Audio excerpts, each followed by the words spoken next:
3 summers ago I was staying in a caravan a long way from the nearest city. It was usually pitch black at night.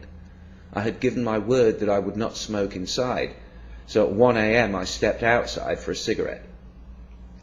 After a few minutes of standing in the darkness, I realized that I could see my hand quite clearly, something I'd noticed that I could not do on previous nights. So I looked up, expecting to see the glow of the full moon. But the moon was nowhere in sight. Instead, there was a long glowing cloud directly overhead. The Romans called it the Via Galactica, the Road of Milk. Today we call it the Milky Way. For those who missed the lesson at school that day, the basic facts are these. Remembering that 1 light year is equivalent to 6 trillion miles, our galaxy has a total diameter of somewhere around 100,000 light years. Our Sun is located towards the edge of one of the galaxy's spiral arms, about 26,000 light years out from the central bulge of the galaxy. It takes 200 to 250 million years for the Sun to complete one orbit of the central bulge. Surrounding the galaxy, above and below the disk, in a spherical halo, there are approximately 200 globular clusters, which may contain up to 1 million stars each. The Milky Way itself contains 200 billion stars, give or take. These numbers are essential to understanding what a galaxy is, but when contemplating them, some part of the human mind protests that it cannot be so. Yet an examination of the evidence brings you to the conclusion that it is. And if you take that conclusion out on a clear, dark night and look up, you might see something that will change your life. This is what a galaxy looks like from the inside, from the suburbs of our Sun. Through binoculars, for every star you can see with your naked eye, you can see 100 around it, all suspended in a grey-blue mist. But through a modest telescope, if you wait for your eyes to adjust to the dark and get the focus just right, you will see that mist for what it really is. More stars, like dust, fading into what tastes like infinity. But you've got to have the knowledge. Seeing is only half of it. That night 3 years ago, I knew a small part of what's out there. The kinds of things, the scale of things, the age of things, the violence and destruction, appalling energy, hopeless gravity, and the despair of distance. But I feel safe, because I know my world is protected by the very distance that others fear. It's like the universe screams in your face. Do you know what I am, how grand I am, how old I am? Can you even comprehend what I am? What are you compared to me? And when you know enough science, you can just smile up at the universe and reply, dude, I am you. When I looked at the galaxy that night, I knew the faintest twinkle of starlight was a real connection between my comprehending eye along a narrow beam of light to the surface of another sun. The photons my eyes detect, the light I see, the energy with which my nerves interact, came from that star. I thought I could never touch it, yet something from it crosses the void and touches me. I might never have known. My eyes saw only a tiny point of light, but my mind saw so much more. I see the invisible bursts of gamma radiation from giant stars converted into pure energy by their own mass, the flashes that flashed from the far side of the universe long before Earth had even formed. I can see the invisible microwave glow of the background radiation left over from the Big Bang. I see stars drifting aimlessly at hundreds of kilometers per second, and the space-time curving around them. I can even see millions of years into the future.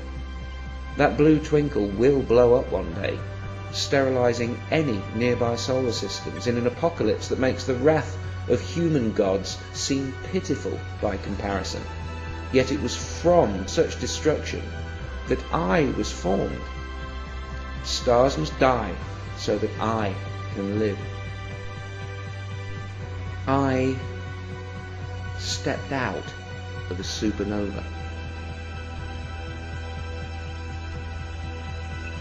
And so did you.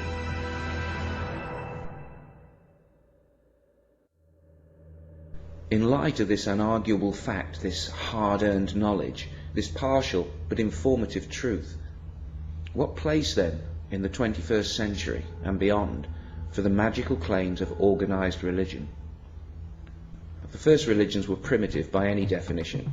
For reasons of limited population, communication and plain old geography, they never grew to be anything other than a local concern.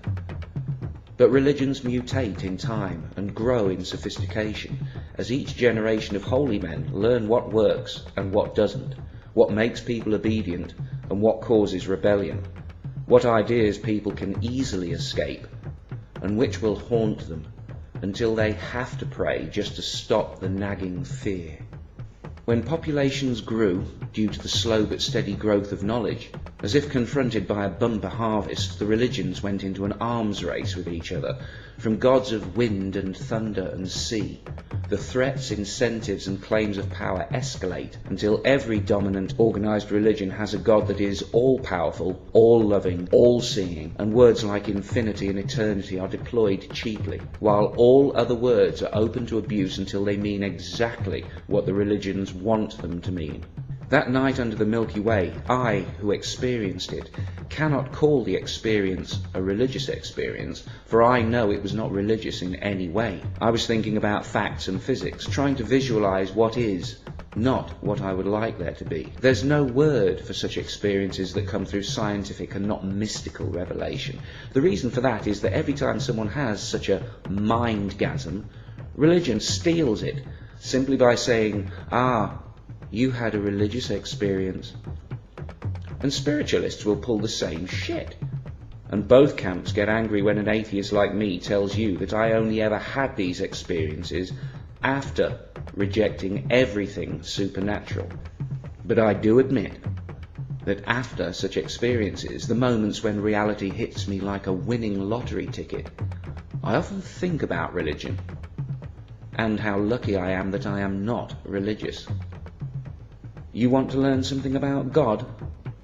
Okay. This is one galaxy.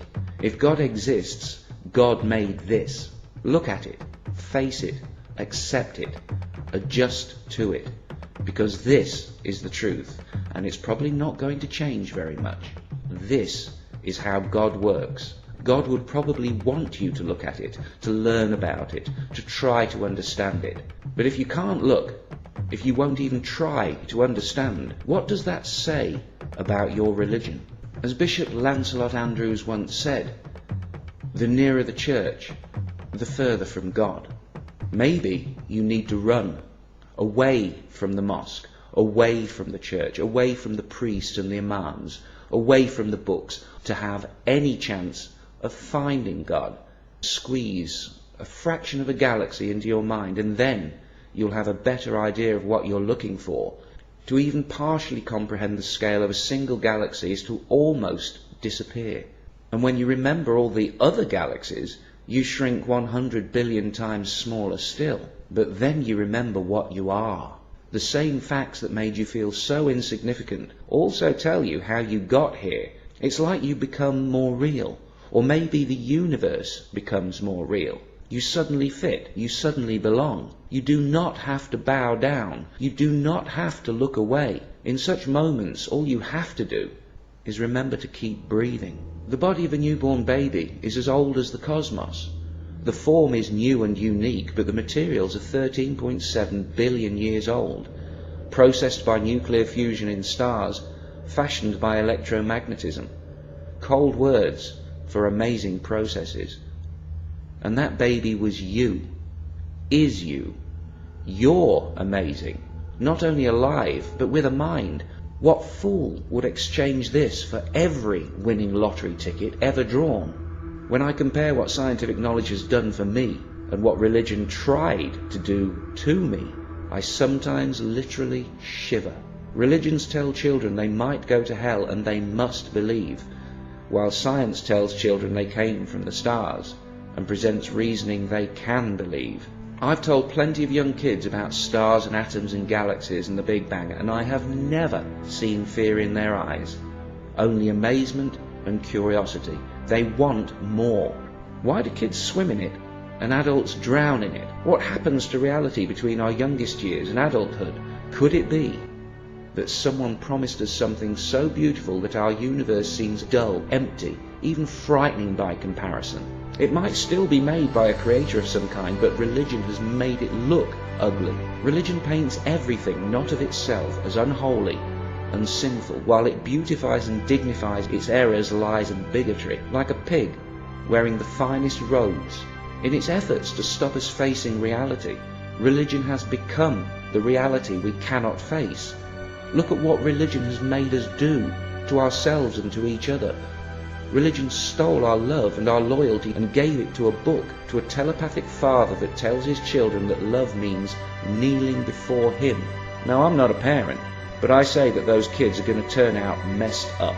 It cannot be healthy for a child or a species. We were told long ago, and for a long time, that there was only the earth, that we were the centre of everything. That turned out to be wrong. We still haven't fully adjusted. We're still in shock. The universe is not what we expected it to be. It's not what they told us it would be. This cosmic understanding is all new to us, but there's nothing to fear. We're still special. We're still blessed. And there might yet be a heaven. But it isn't going to be perfect, and we're going to have to build it ourselves. If I have something that can be called a soul that needed saving, then science saved it from religion. Some people find it really very depressing that the universe can only support life for another 30 billion years. 30 billion years. Are you fucking kidding me?